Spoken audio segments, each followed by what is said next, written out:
Hi, and welcome back to another video. And today I'll be talking about a Senate election that I most likely will not be talking about for a long time because it is so far away. But that is going to be the New York Senate race.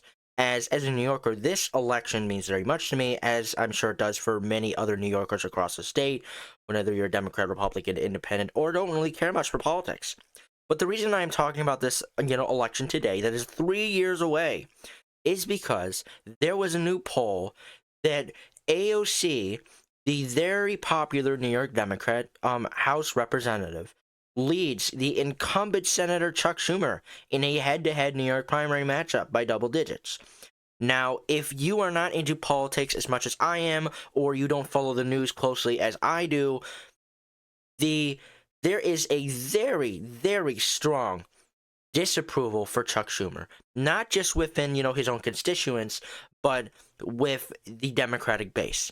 As the people who have voted him into office countless and countless and countless amount of times.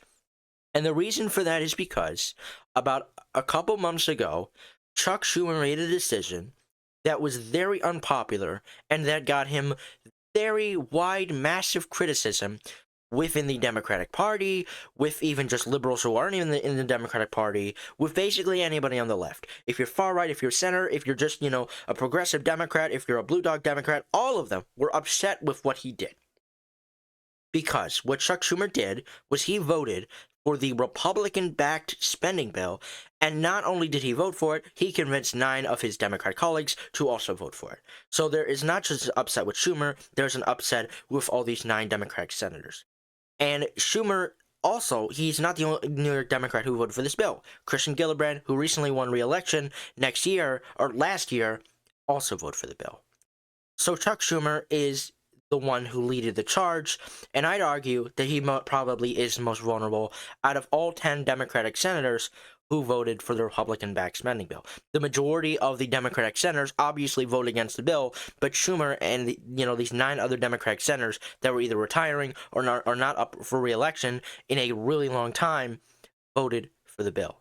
The other ones who are very vulnerable, who are, except for Jon Ossoff of Georgia, the other ones who are very vulnerable did not vote for this bill. And it really shows you the difference. But Chuck Schumer, now very unpopular within his own party and with his own constituents, are very upset that he did this, because within the Democratic Party, there is an anti-Trump resist movement that is very upset with anyone within the Democratic Party that refuses to fight back against Donald Trump and the Republican Party and what they are doing. And because of what Chuck Schumer did, he upset almost the entire Democratic base, and now we are seeing that online frustration exists in real life. It is real. This poll proves it is real, with AOC leading, Chuck Schumer by double digits. I'll remind you that Chuck Schumer is the incumbent Democratic senator here, and he has won by wide margins before. That is Gillibrand, but he has won with wide margins before. He won in 2022 by 14 points. And then, I think it's 2016, yeah, he won by 43 points. 43 points. As you can see here, it's going to take us to the Wikipedia page. Yeah, look at that.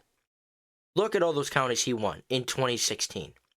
Now, this was a year where Donald Trump actually, first won the election. For Chuck Schumer, for the country to trend right after previously re-electing Obama 4 years prior, for almost the entire country to shift right, and then for Chuck Schumer in the Senate to win by this wide margin, really shows you how back then Chuck Schumer was great, winning these Senate races. And he has proved that time and time again, in even 2022, where he was able to win re-election by, kind of a wide margin. We go to the shift. He wins by 819,000 votes. So, if Chuck Schumer is now unpopular, in 2022 he was not unpopular. He was, still the Senate Majority Leader of the Senate Democrats, and with his leadership, he was able to win all these Senates. Right? What Fetterman won, Warnock won, Masta won, Kelly won, all of this. It was a huge, massive upset for the Republican Party. and after these elections where they were considering maybe moving on from President Trump, which is obviously not what happened because the movement behind Ron DeSantis quickly ended with the Trump indictments. Trump was able to win the primary easily against Nikki Haley, and then he eventually won the presidency.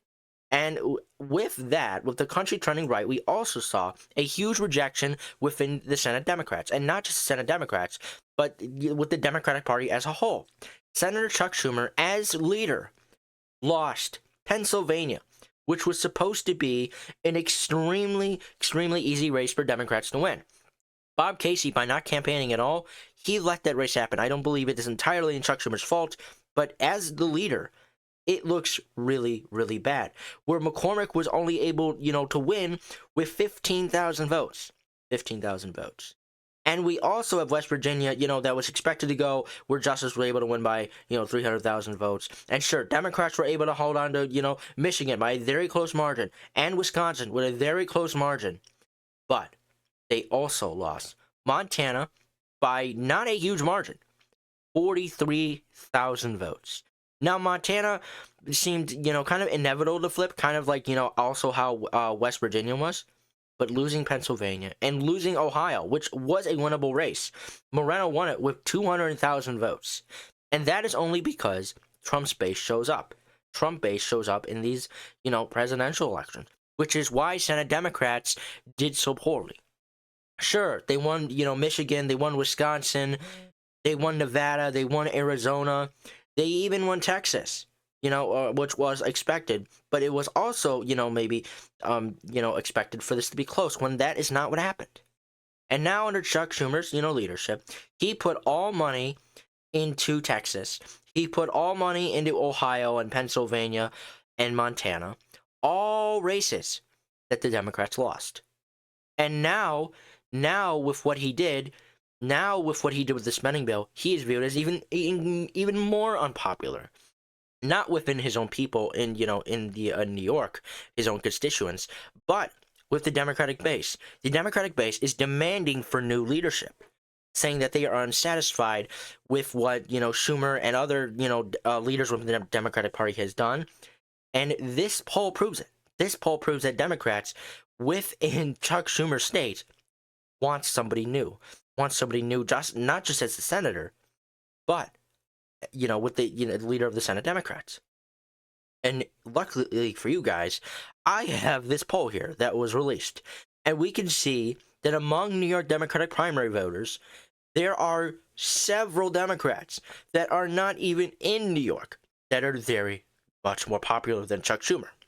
Obviously, Chuck Schumer, is popular than these two, which are not even in New York. You see Chuck Schumer here at 27%. 27%. So not good, right? You have all these with Bernie Sanders and Kamala Harris and Elizabeth Warren and AOC being the extremely popular among Democratic primary voters.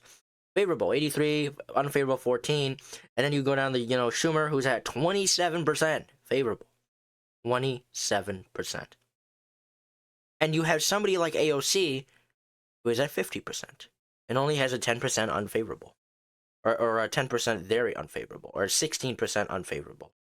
And Schumer, who is, the Democratic incumbent, who is the current Senate Democratic leader, who is facing wide criticism, even months later after his decision, is incredibly unpopular, and Democratic voters within maybe the New York Democratic Party, or, maybe the DNC as a whole, are looking for new leadership.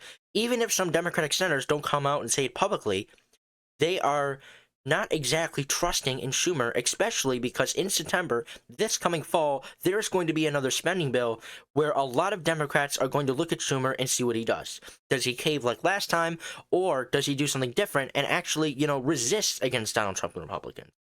So all eyes will be on Schumer. Obviously, Hakeem Jeffries and the House Democrats will once again reject the spending bill, as they have been much more strict and much more resistant on, Donald Trump and the Republicans, because House Republicans are viewed much more extreme than the Senate Republicans. And the Senate Republican leader seems to be much more calm and, much more relaxed than maybe Mike Johnson, who is viewed much more unfavorably than compared to somebody like John Thune.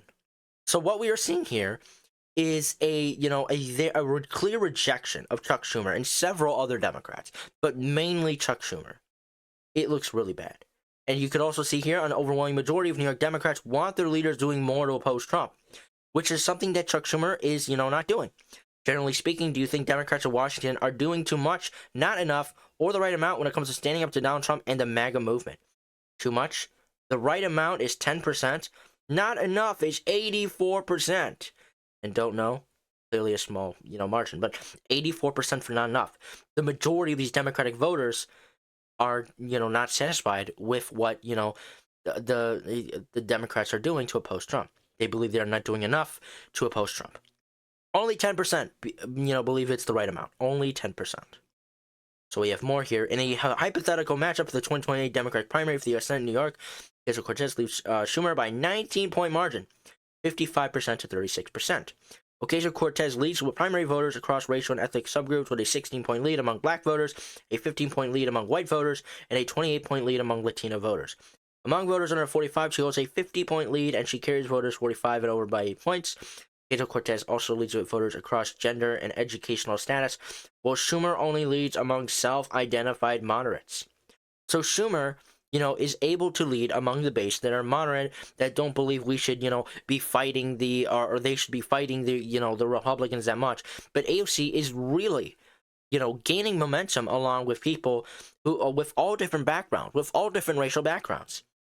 And, if she continues to carry that, if she continues to, be able to successful with those types of people, she could enter this race in 3 years from now and possibly defeat Chuck Schumer. But this all depends on the fact that polls like this continue for the next 3 years, that Schumer's, popularity continues to decline, and that Democrats continue to, demand new leadership. So there is probably still much more to go here, as you can see there with, AOC with that 55% lead, Chuck Schumer down 36, not sure being, a small 9%. So as long as these polls continue, if these polls continue, Chuck Schumer will probably become more and more and more vulnerable, and we could probably see for the first time in almost a decade now, a new leadership within Senate Democrats. Remind you that that Chuck Schumer has been the leader of the Senate Democrats since 2017, the start of Trump's first term. He was minority leader for the entirety of Donald Trump's first term. He was majority leader of the Senate for all of Biden's term, and he will most likely, I believe, be minority leader for, the Trump's second term. Because I do believe that the Senate map for 2026 isn't, it doesn't have the correct numbers for the Democrats to be able to take control. I believe their ceiling is probably 49 seats, as right now they have 47. If they are able to flip North Carolina and Maine, I believe that's the best they can do. Because John Tillis is a very vulnerable Republican senator. I believe John Ossoff probably is going to win re-election. And then Susan Collins, who is very disliked, not just with MAGA, but with also Democrats. Both of them hating Susan Collins and what she has been doing. Because she's been trying to play both sides, and I don't think it's going to work. And Susan Collins either is going to get primaried, or she is, going to go successful with the primary, and she'll probably lose re-election due to, at that point of how unpopular Trump is. But until then, we still have a long way to go. And Chuck Schumer still, as of right now, remains very unpopular, and this poll proves it. And this poll also proves that there is the big frustration within the Democratic Party with leaders like Chuck Schumer and what he has been doing, and there's a demanding for change. So as long as we get more polls like this, continue for more things to happen like this, but until then, that is the video for today. I hope you guys enjoyed watching. If you did, please like and subscribe, and I will see you all in the next video. Bye.